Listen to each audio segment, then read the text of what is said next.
नमस्कार, आप जुड़े हुए हैं राजस्थान के सबसे बड़े Dainik Navjyoti digital news network से। जयपुर में आज क्या कुछ हुआ, आप देखिए हमारे साथ। जी हां, समाचार वही जो आप देखना चाहे। प्रदेश में कानून व्यवस्था पर सवाल उठा रहे भाजपा नेताओं पर कांग्रेस ने पलटवार किया है। प्रदेश कांग्रेस की मुख्य प्रवक्ता डॉक्टर अर्चना शर्मा ने कहा है कि प्रदेश भाजपा नेताओं में सुर्खियों में बने रहने की आपाधापी लगी हुई है, इसीलिए अनर्गल आरोप लगाकर जनता को भ्रमित करने की कवायद जारी है। प्रदेश में कानून व्यवस्था सुचारू है और सरकार जनता को सुरक्षित महसूस कराने के लिए प्रयासरत है। व्यापारी हत्या घटनाक्रम पर उन्होंने कहा कि जो घटनाक्रम घटा उसके आरोपियों को शीघ्र ही पकड़ लिया गया, जो इस बात का सूचक है कि सरकार ऐसे अपराधियों को किसी भी सूरत में बख्शना नहीं चाहती। जो घटनाक्रम कल घटा और जिसके आरोपियों को शीघ्र ही पकड़ लिया गया, इस बात का सूचक है कि सरकार ऐसे जो अपराधी हैं उनको किसी सूरत में बख्शना नहीं चाहती और पीड़ित वर्ग को न्याय मिल सके, इसके लिए हर स्तर पर काम किया जा रहा है।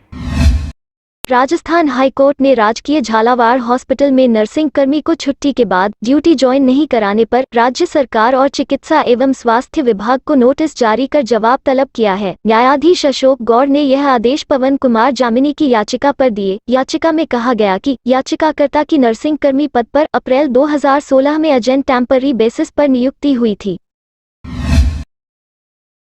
आम लोगों के घर का सपना पूरा करने की मुहिम के बीच अब जयपुर विकास प्राधिकरण लोगों के व्यवसाय को बढ़ाने के लिए व्यवसाय की योजनाएं भी लॉन्च करने की तैयारी कर रहा है। इससे एक तरफ आमजन के सपने पूरे होंगे। इसके संबंध में जेडीए आयुक्त गौरव गोयल ने सभी जोन उपायुक्तों को अपने अपने जोन में नई योजनाएं सृजित किए जाने के लिए भूमि चिंती करने के निर्देश दिए। साथ ही चिंती भूमि पर आवश्यक विकास कार्य करवाने के भी निर्देश दिए। मुख्य सचिव राजीव स्वरूप की अध्यक्षता में गठित समिति की बुधवार को शासन सचिवालय के कॉन्फ्रेंस हॉल में आयोजित बैठक में राजस्थान पारदर्शिता एवं जवाबदेही कानून के प्रारूप पर चर्चा की गई। मुख्य सचिव राजीव स्वरूप ने कहा कि नागरिकों को निर्धारित समय सीमा में लोक सेवाएं प्रदान करने के लिए राजस्थान लोक सेवाएं गारंटी अधिनियम एवं सुनवाई का अधिकार अधिनियम बनाया गया था। उन्होंने कहा कि हमें नए प्रस्तावित कानून को ज्यादा जवाबदेही, पारदर्शी और मजबूत बनाने तथा प्रभावी मॉनिटरिंग और पर्यवेक्षण की पुख्ता व्यवस्था करने की आवश्यकता है, ताकि आमजन को तय समय पर लोक सेवाएं मुहैया कराना सुनिश्चित किया जा सके। राजधानी जयपुर के मोहाना थाना इलाके के कृष्णा नगर में एक निर्माणाधीन मंजिल की छत डालते समय हादसा हो गया और छत भरभरा कर नीचे गिर पड़ी।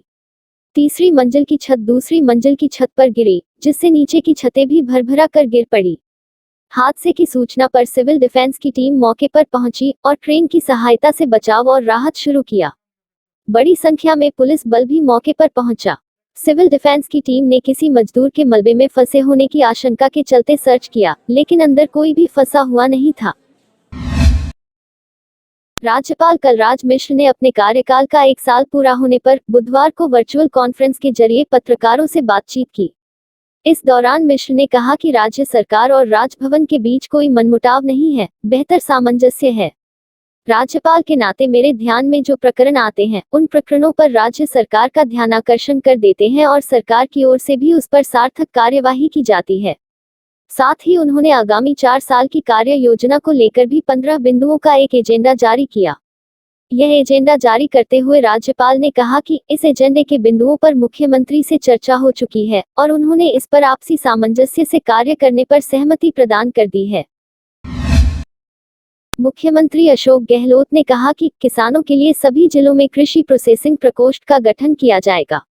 यह प्रकोष्ठ किसानों को उपज का पूरा लाभ दिलाने की दिशा में कार्य करेंगे। इससे किसानों की आय में बढ़ोतरी होगी। साथ ही गांव का किसान गांव में रहकर एक अच्छा उद्यमी बन सकेगा। गहलोत बुधवार को सीएमआर से वीडियो कॉन्फ्रेंस के जरिए राजस्थान कृषि प्रसंस्करण, कृषि व्यवसाय एवं कृषि प्रोत्साहन नीति 2019 को लेकर प्रदेश भर के किसानों से संवाद कर रहे थे। उन्होंने कहा कि हमने पिछली सरकार के समय भी किसानों के लिए कई नवाचार किए थे। नवाचार करने वालों किसानों को राज्य स्तर पर सम्मानित भी किया गया था। अब फिर से इसका कार्यक्रम तैयार किया जा रहा है। ये थे आज के मुख्य समाचार। विस्तार से जानने के लिए पढ़ते रहिए दैनिक नवज्योति। दैनिक नवज्योति के YouTube चैनल को सब्सक्राइब करें और ताज़ा अपडेट के लिए बेल आइकॉन दबाएं।